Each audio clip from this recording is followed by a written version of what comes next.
يلي حصل بالسياسة آخر فترة لازم بسرعة لكم إياه. انجابت حكومة حسان دياب مثل ما قلت لكم بمرحلة يلي كان إلى حد ما سهل على السلطة تستوعب حركة الاحتجاج العارمة اللي قامت بتشرين.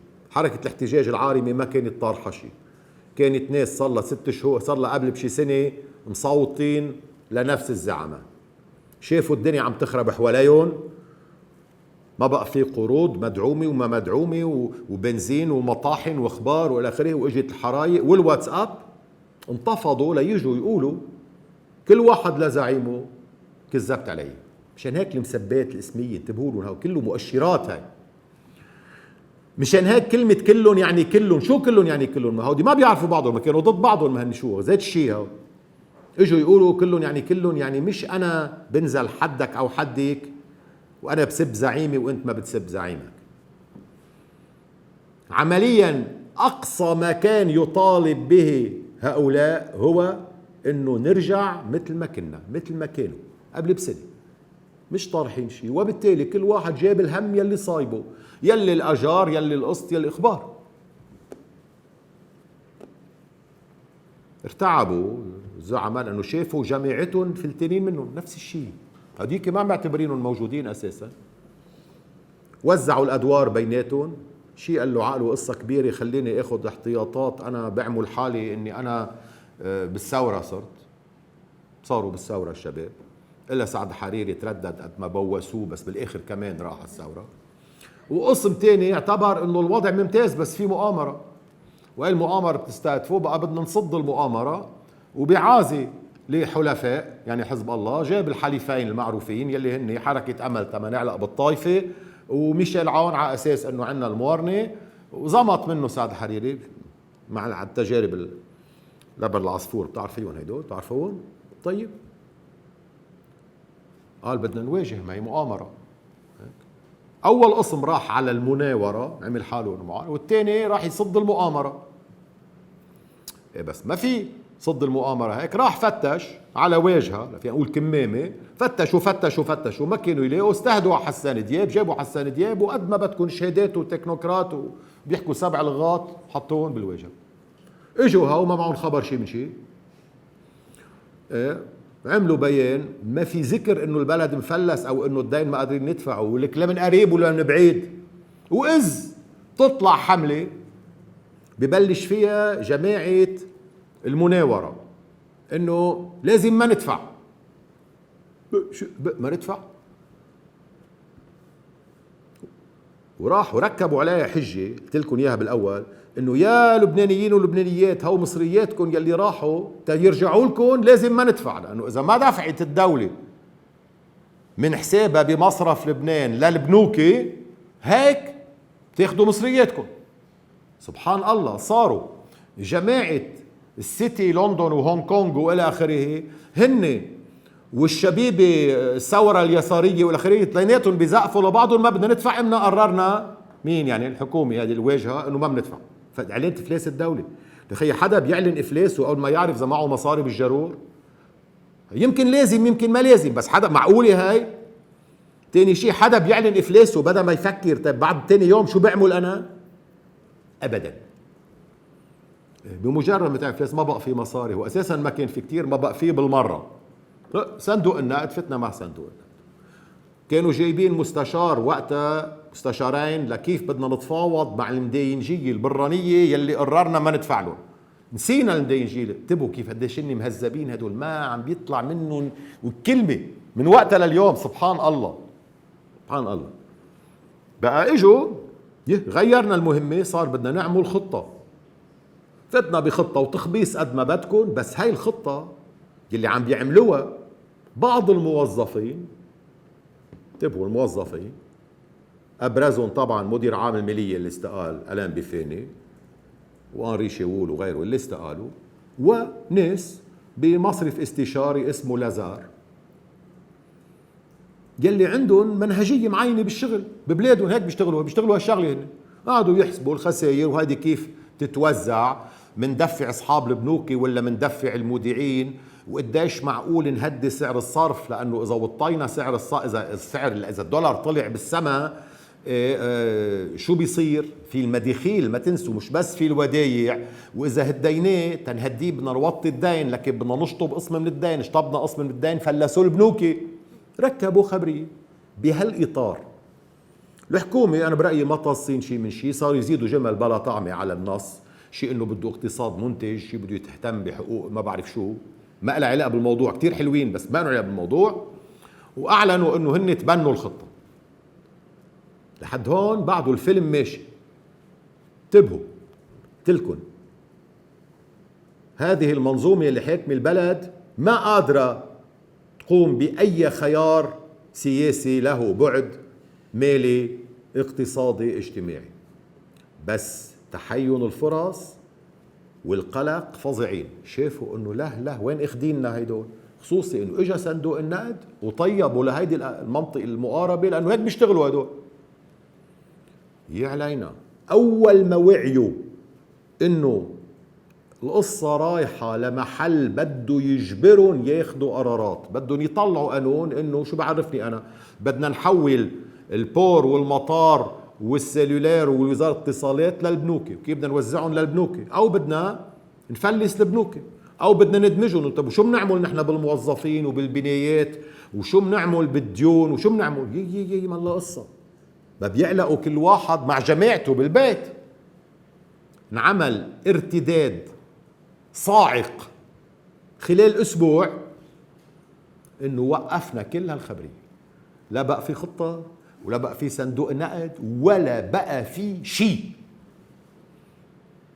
استقالوا أنري شيول وألان بيفين.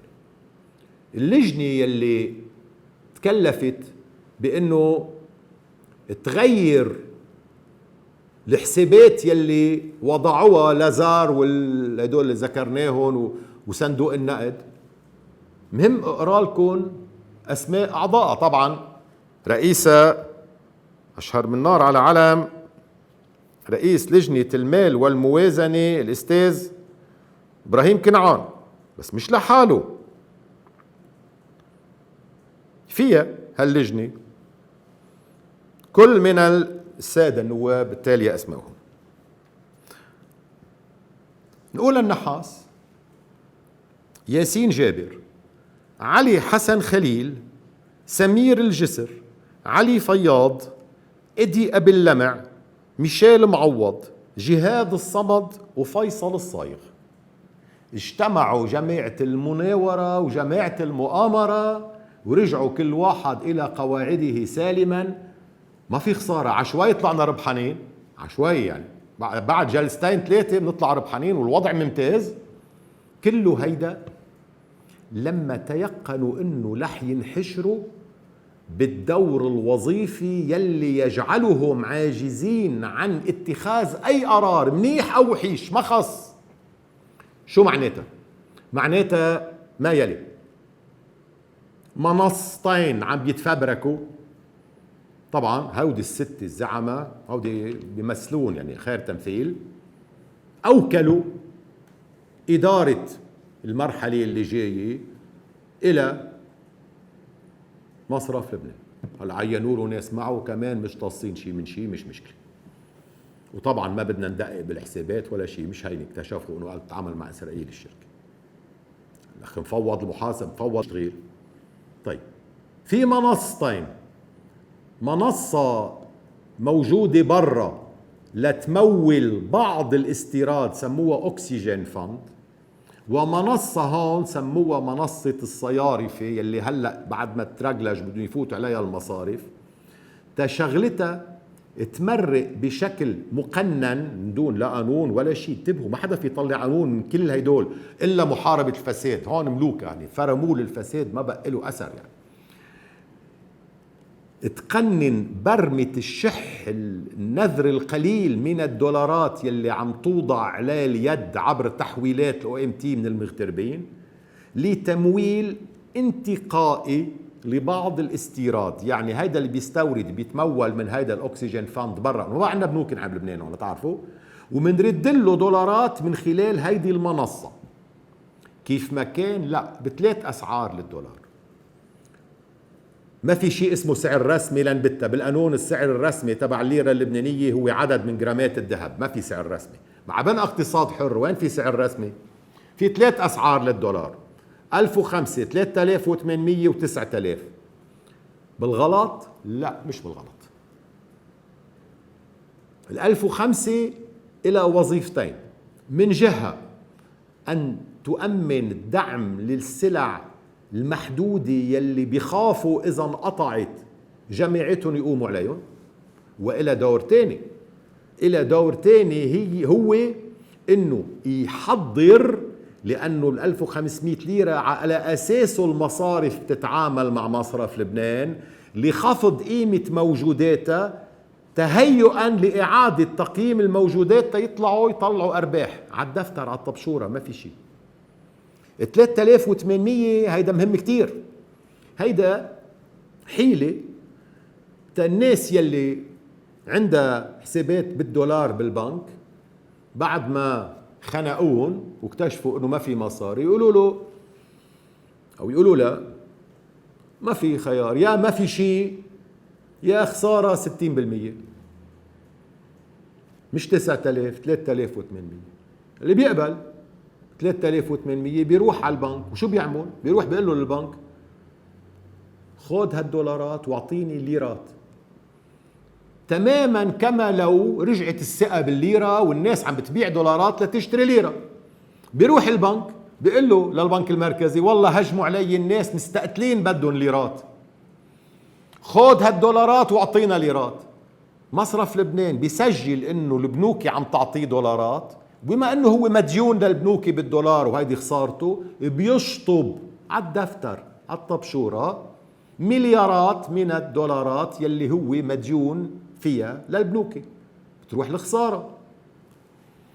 بهالطريقة الإجرامية مش بالغلط عم بيتم شغلتين: إفقار هايل للناس واضحة، بس شيء تاني عم بيتم تعطيل أي وسيلة للتبادل التجاري البسيط. ما حدا عاد قادر يعرف اليوم إذا بده يبيع شيء أو يوظف حدا أو يستأجر شيء بأي سعر، لأنه هيدا النقد آخرتها شو هو؟ وسيلة حسابية. النقد ضرب النقد وضربت أيضا المداخيل، يعني حتى الواحد إذا بده يفتح له الشغل اليوم ما بيعرف لا شو كلفته ولا شو بده يبيع.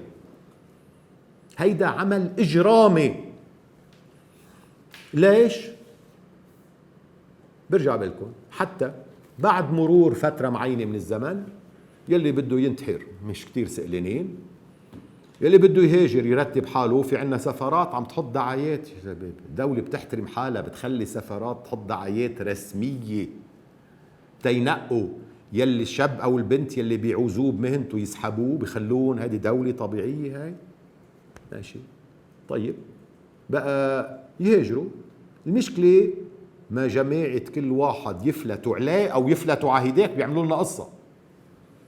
هيدي فيها تاخد سنة سنتين ثلاثة، يمكن يهاجر مليون شخص بيبقوا المعترين والقبضيات لنستعمل تعابير لائقة.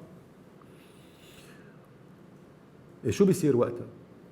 وقتها تقديرات لازار كان انه بده ينزل للنص الناتج يعني مدخول العالم.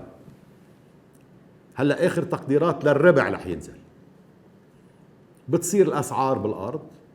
كون المصارف من دون اي حياة اللي هن مفلسين، قالوا الدولة مفلسة، حدا جبرهم يدينوا للدولة ويعملوا مليارات كل سنة من الارباح، بيطرقوا كل الاملاك العامة املاك العالم، بس الناس مش شايفتها هيك لانه ما عندها فكرة انه في دولة.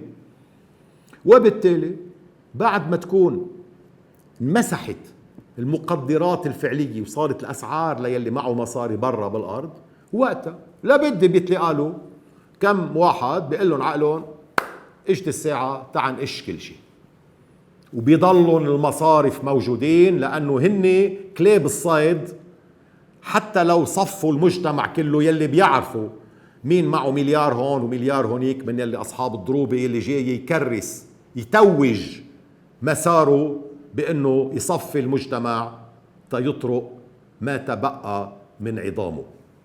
هيدا القرار اتخذ وهيدا اللي ماشي.